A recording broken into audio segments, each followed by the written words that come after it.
Hi there and welcome to this episode of Riverside Sports. I'm Lonnie D'Angelo and today we'll be experiencing the exciting baseball team that is the River City Rascals.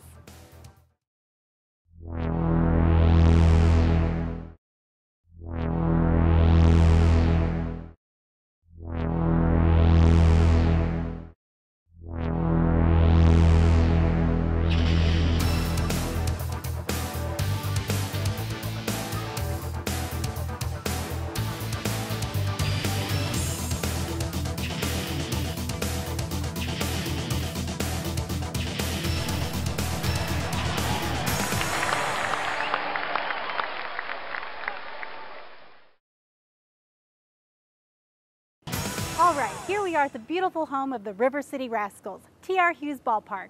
Home to the Rascals since the 1999 season, T.R. Hughes Ballpark seats over 5,000 fans, and it is also used for a variety of different events.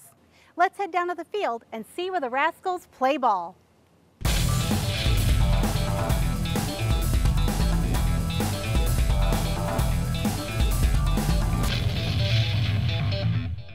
The River City Rascals have been working and playing non-stop since joining the Frontier League for the 1999 season.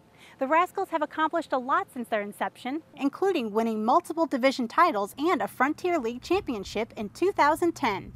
The team has consistently drawn a large number of fans, breaking the Frontier League's season attendance record on more than one occasion.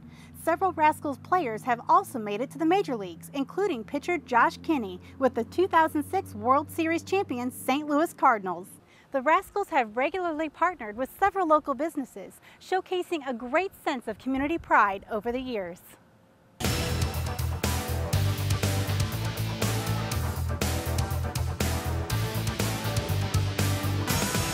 Even with the Rascals' consistently busy schedule, we've been fortunate enough to get a chance to talk with pitching coach Todd Worrell, president and general manager Dan Dial, and manager Steve Brook.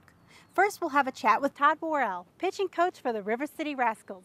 Hailing from the greater Los Angeles area, Todd was a successful college pitcher before being drafted by the St. Louis Cardinals in the 1980s. Following this, he pitched in the major leagues from 1985 through 1997 for both the Cardinals and his hometown team, the Los Angeles Dodgers. After recording over 250 saves in his career, Todd eventually moved into coaching to teach the skills he honed over the years to another generation of pitchers. So let's head over to the dugout and have a chat with Todd. Hi Todd, thanks for joining us today. My pleasure. How did you find out about the position with the River City Rascals? What interested you most about them as a pitching coach? Well, actually, I got started out here through some pro ministry things related to chapel that we provide for the minor leaguers, including the Frontier League and actually all the way through baseball, minors and pros. And I work with that in St. Louis, and I got to know Steve Brooks, and he actually came up to me and asked me if I'd be willing to come out and give these guys some of the 2 cents that I have and experience I have with baseball and especially the pitchers. And so we kind of worked out a deal, and I ended up out here. So a lot of this I'm out here, on my own time and because I love the game of baseball and I like being around the guys. Awesome. You've clearly gained a lot of experience in baseball, both as a pitcher in the major leagues with the St. Louis Cardinals and the Los Angeles Dodgers, and as a coach. What did you learn about coaching from your time as a pitcher in the major leagues? I was fortunate to have some good pitching coaches, and a lot of them were very open-minded. They weren't gonna tell them you had to do it a certain way, and because every athlete has their style, and not everyone's going to throw like a Todd Worrell or a Nolan Ryan or whoever it might be. So it's not as easy a job sometimes as it looks as people viewing it, because you're dealing with 10 different guys, 10 different personalities or 12 different personalities and different skill sets and abilities. So I've found that a lot of times I have to sit back and watch a lot before I try to offer some information, because I don't want to tell them the wrong thing. And there's a lot of things that take place in pitching mechanically that have to be right. And I try to stay, in the fundamentals. But once in a while, there's some things that are unique to each pitcher. And, if I pick something up that I think, might be hindering them or not maybe making them as effective as they could be, I might mention it to them and talk to them about it and see what they say. Yeah, it does sound a little bit more complicated than what some people would think. Yeah, things are happening out there in a split second, and I know that we don't all pitch the same, but sometimes I think back to myself and things that I was doing to make adjustments, and and try to communicate that to those guys. But I found that if you stay in the fundamentals, you're pretty safe. That helps. Yeah. Good. Which manager or coach would you say had the biggest influence on you, both as a player and as a pitching coach? Well, that would definitely be Whitey Herzog. I had a lot of respect for Tommy Lasorda, but I came to Tommy Lasorda and the Dodgers as a veteran pitcher. I knew what I was capable of doing. I had honed a lot of things in my pitching, how I needed to pitch and what I knew I needed to do. But so when I back up and look at what Whitey did with me, I was young, I was inexperienced, and he put me in a spot that you don't see a lot of young rookie players. They just usually don't drop that in a young player's lap because it can be a very difficult situation to deal with mentally and from day to day. It's not always just going out there and striking everyone out. It's really dealing how you're going to handle the highs and the lows. And you're a GOAT or you're a hero in the job I had. And so I found very quickly that it was how I handled that mentally, and Whitey was a huge support. Always, I think the biggest thing that helped me as a young player, as a stopper and a reliever, late inning reliever in the game, was that he stayed with me. Whitey was really good relationally with his players. He knew. He knew their makeup. I mean, he just tried to get to know what was inside. It's easy to see a guy go out here and swing a bat, throw a ball. Everyone can see that. But what's inside a player is, to me, the difference of what separates some guys from being able to perform in certain situations. And I think, maybe he saw that in me before I even did. And but he left me out there, and I was able to make some adjustments. And with that, I think I really owe the success of my career to the way Whitey handled me. Wow, that's awesome. That's really amazing to have somebody such as him be such a supporter for you at a young age. During your time as a pitcher in the major leagues, you were one of the most consistent hard-throwing closers in the league. What methods do you take to coach players that have a similar pitcher style as you? And how do you work with the pitchers that have a different skill set in pitching? I know we kind of touched on that a little bit earlier, right. But do you have anything else to add to that? Well, we got two guys on this team right now that are built actually they're bigger than I am. I think one of them's got to be 2 or 3 inches taller than me, and I think the other one's got me by an inch or two. So, I understand. One of them is wanting to be a stopper or reliever. So, that's definitely going to be an easier fit for the two of us when we talk. I've been working with him a little bit on some different pitches and just working on what you got to be able to do in the relief role. But I'd probably go back to what I mentioned earlier a little bit, was on the fundamentals. Right. If you silhouetted every pitcher or even big league pitcher and you didn't know who it was or didn't know their number and name on their back, and you watch them, as they wind up and deliver the ball and finally release the ball, you can pretty much slap that silhouette over the top of everyone in certain positions. And there's just certain places you have to be as a pitcher in order to deliver the ball consistently to the plate. So the connection between the two guys I mentioned earlier, because they're similar in style to me, you're big, you got a lot of arms and legs you have to kind of be under control with and get to the right spot to deliver the ball. So those guys, it might be a little easier fit. Some of the other guys, we got some sidearm guys. I didn't throw sidearm. So those guys, I try to give them some information when I can. And like I said, I think you're always, in this game of baseball, you're always learning, even as a coach. I don't care how long you played the game.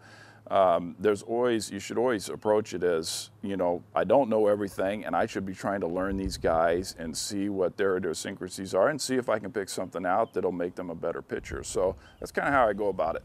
Good. Well, what can we expect from the Rascals pitching staff in the near future?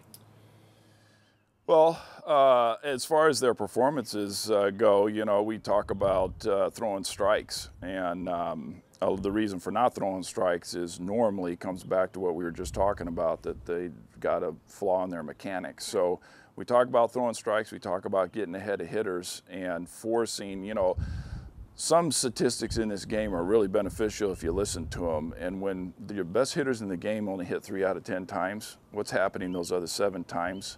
You got to throw the ball over the plate. You got to make those guys swing the bat. So, I'm hoping that this staff this year will continue to throw strikes. I think they're doing a good job of keeping us in games. We've had some blowouts, and everyone does, but that they'll compete out there and give us their best effort, which I think they all want to do. And my job is to try to, and Steve's job is all of us as coaches is to try to keep these guys as productive and doing the best they can do when they're on the field. And sometimes that's more of a psychology job than it is actually working with their athleticism or fundamentals. Well, that's good to hear. And thank you very much for joining us today, Ty. Yeah, you're welcome. My pleasure. And good luck in the near future. Thank you. Mm-hmm.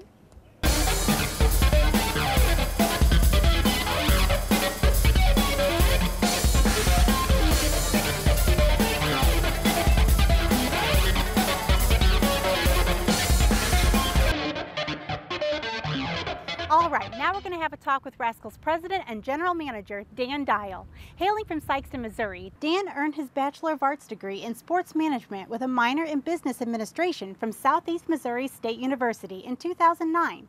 Before working with the Rascals, he worked with the Texas Legends of the NBA D-League and the Memphis Grizzlies of the NBA. Dan joined the Rascals as Executive Vice President and General Manager in March of 2012 and was promoted to President and General Manager in 2013. So let's head to the Rascals team store and see what Dan's up to.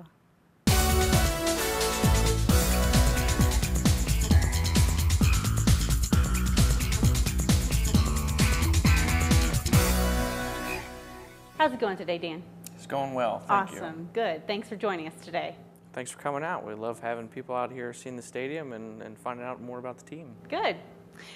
So take me through a typical day as the president and general manager of the River City Rascals.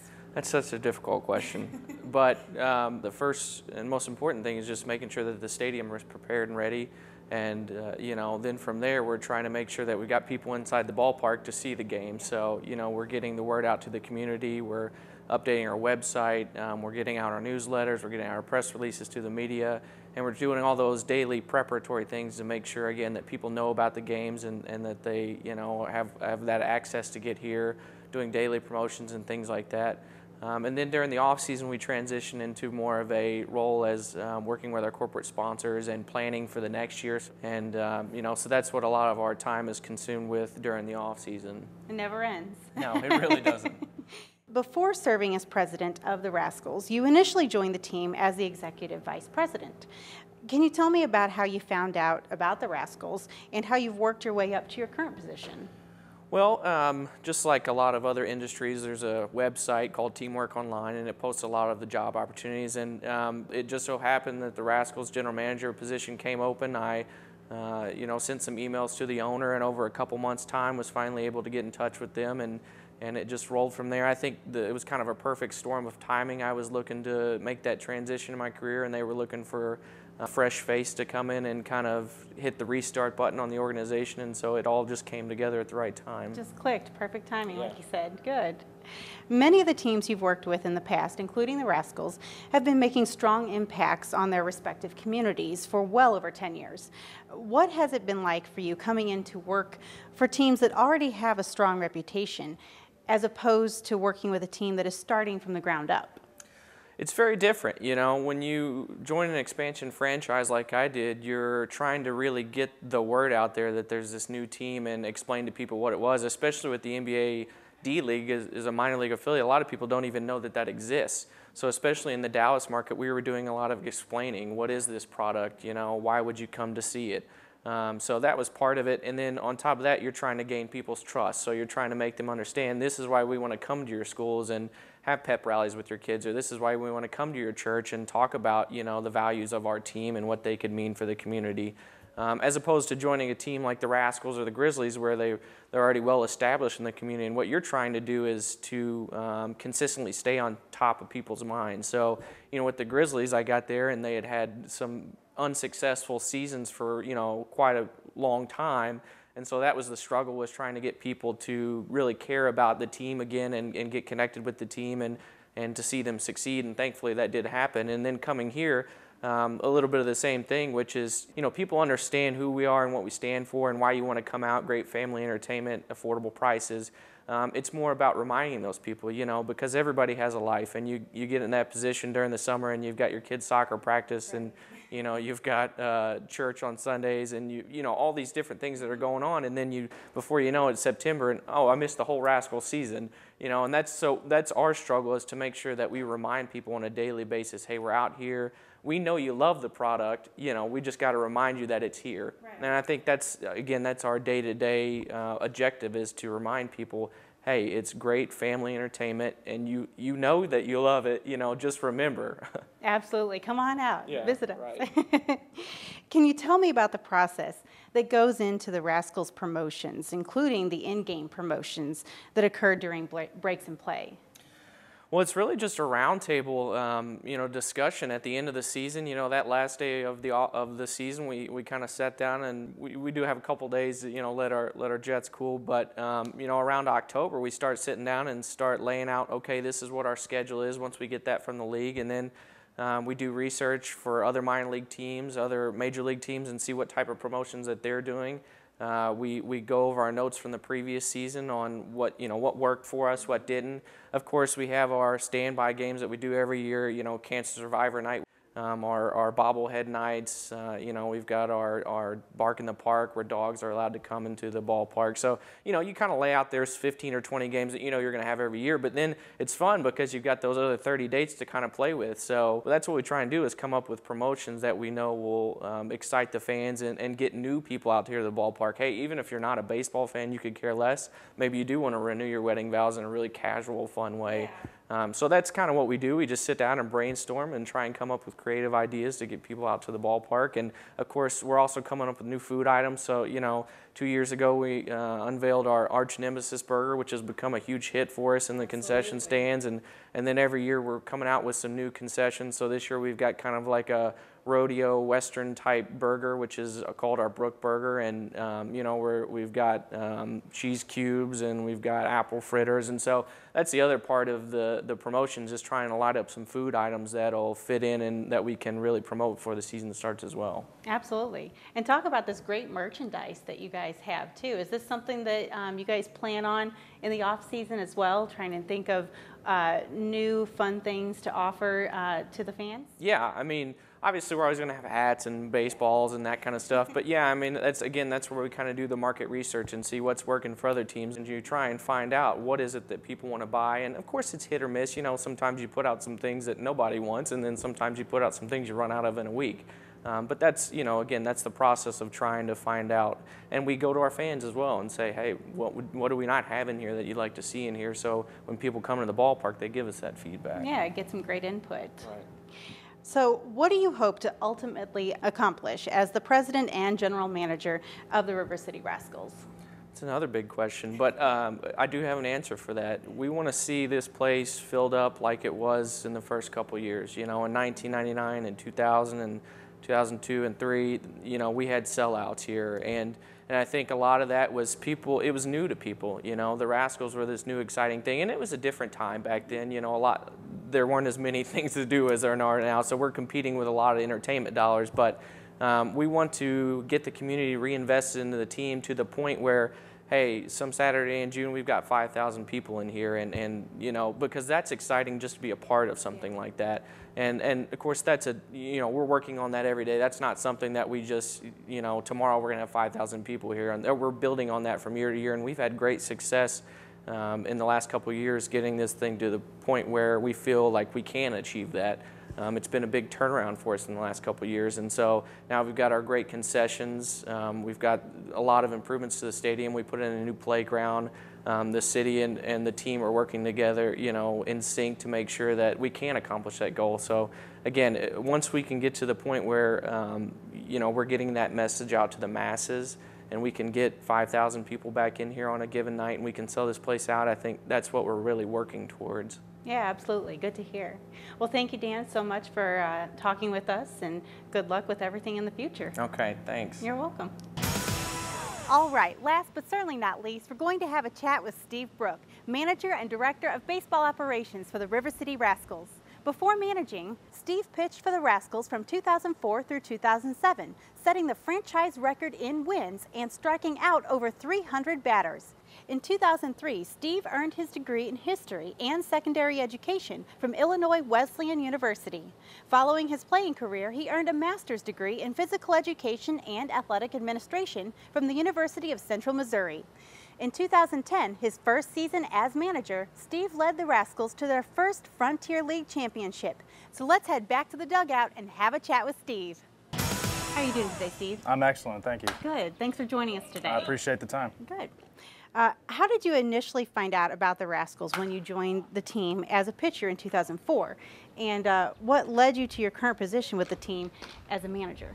Yeah, you know, I was looking for an opportunity to play pro ball somewhere after my college years. I had a really successful junior and senior season at a smaller school at Illinois Wesleyan at a D3 program. They get a few guys drafted every year, but I didn't get the opportunity. But had a really good senior year especially, and just really went to as many tryouts as I could go to. Went up to a few tryouts in our league actually around the Chicagoland area where I'm from. Went to a team, Windy City, Joliet, Schaumburg, just around there. Nobody really gave me an opportunity. I got to February of that year of 2004 and went to a program called Prospect Watch. It was a pay-to-play program. It was a one-day tryout. Ended up going down there pitching pretty well, and Randy Martz had a scout there, saw me, signed me there, gave me the opportunity, and you know, I just wanted an opportunity just to come in and play as long as I could, even if it was just one day. It's kind of amazing. It's been 11 years now, but you know, that's where we were at, and found a way to stick around and play and continue on into managing. Wow, what an awesome opportunity. It really was, you know, and then I played from 2004 to 2007, and then they asked me, our league has a lot of different rules as far as ages and classifications of players and professional experience. Back then in 2007, we weren't allowed to exceed that age. So once I got to age 27, our owner, Steve Malliott, sat me down with our manager at that time, Toby Rumfeld, and said, you know, we'd like you to be pitching coach. You know, we liked what you've done in your career. And it took me a while to really think about it and process it because I wanted to still play. You know, I kind of knew that getting into affiliated baseball was something that was probably not going to happen for me just with, you know, my velocity. I'm not a hard thrower. I'm more of a sidearm, three-quarter guy. And even though I'd had success, it really didn't matter, you know, from that perspective as a 26, 27-year-old. That's an old man for professional baseball experience goes. So, you know, I got the opportunity to be the pitching coach. I did that for a few seasons. And then there was an opening in manager job in 2010 and applied for it, got it, and been here. This is my 5th season as a manager. Yeah, sounds good. Yep. You currently reside in the greater St. Charles area with your wife and kids. What's it like to be able to not only work in baseball, a sport you've been involved with for a long time, but also to be able to do so in one area for so many years? It's amazing. Like, I'm just thinking that it's been 11 years already now and 11th seasons. I teach in the area. I teach at Fort Zumwalt South. Absolutely love it up there. I love what I do there. This job is kind of a dream job. I mean, I want to stay here really as long as they'll let me. I kind of joke around about that, but you know, really it's true. You know, and my wife and kids are so supportive of what I do. I have a 3rd grader and a 1st grader, boy and a girl. My wife, I think, loves this just about as much, if not more, than I do. So they've grown up here. The kids have been here every year. You know, we play usually 48 to 51 home games. So they're used to the ballpark. They know the people know them, and they look forward to it year in, year out. I'm fortunate to be able to live so close and be able to be in the area and be in the community and have a lot of ties with schools and local churches and things like that. That's great. Yep. In your first season as the manager of the Rascals, the team won the 2010 Frontier League Championship. What was it like to win the championship, not only with a team that you spent years playing for, but also in your first season as a manager? Well, that's one of our goals. I mean, our goals are obviously to win a championship every year. We want to see these guys get signed and get to affiliated ball as well, and that's another one of our huge goals. But, you know, winning it in 2010, I thought we had a balanced team. We had a team that did a little bit of everything right. We didn't have the most talent in the league, but we were able to get hot at the end and win. And that's kind of how I've tried to build my teams in the future. Which is why we've had some success the last 4 or 5 years. You know, we were in the playoffs in 2011. I thought we had the best team in that year. Had an unbelievable regular season. We were something like 28 losses, 68 and 28, or 68 and 27. I don't remember, but it was good. You know, it felt like we won every night. And so I tried to build the rosters. You know, part of my job is not just managing these guys on the field. It's signing them, trading them, managing a salary cap. There's a lot that goes into it. So, I mean, putting the right pieces together can be challenging, and fitting those right pieces together and making moves during the year is also something that we have to do. So it's not like we have guys who are just here and then they're here for the whole year. We release players, we trade players, and we have to always constantly try to improve, not just on the field, but what's going on in our clubhouse. Yeah. So we do that from a daily basis. We have high expectations. You know, Caleb Curry, one of my assistant coaches, and Todd and I, we talk a lot in the off season. We try, and we're from all over, you know, the United States. I'm lucky that Todd is relatively local, but Curry lives in Minnesota, and we have all of our players from all over. So, I mean, we try to communicate with them as much as we can and make sure that they're ready to go and hopefully come in and have a good season. Good. Now, I understand that not only do you serve as the team's manager, but that you are also the director of the baseball operations. Mm-hmm. Can you tell me a little bit about the process of scouting players and ultimately coaching them? We kind of touched on it a little bit earlier about how you do a lot more. Right. But well, half the battle is definitely getting the right group of players here, and to do that is really complicated. It's 50%, you know, contacts with agents that have players that are trying to get placed. It's 50% just being aware of people who are getting released. But we do take care of other things. We have host families in the area that open up their houses to our players. Our players live here for free all summer. St. Charles community is great about it. That's one of my biggest factors in being able to recruit players. I mean, you've got 3 main independent leagues in the country. 50 teams going after the same players. And so to get those guys, we really have to go above and beyond as far as the way we treat our guys, how they're going to be treated here, and the type of surroundings that they're going to have around here. So it all kind of goes together. And we have a great booster club, a great host family group that puts these players first and serves them. And in response, these guys come back and they love their families. I remember the host family that I lived with when I first started. You know, they're still close to me. We still get together at Christmas and Thanksgiving and stuff like that, and we keep up with one another. Well, that's great to hear that you guys really love and enjoy the community that hosts you. You know, absolutely. That's awesome. Well, thank you, Steve, so much for taking the time to talk with us, and good luck with everything in the future. Appreciate your time. You're welcome.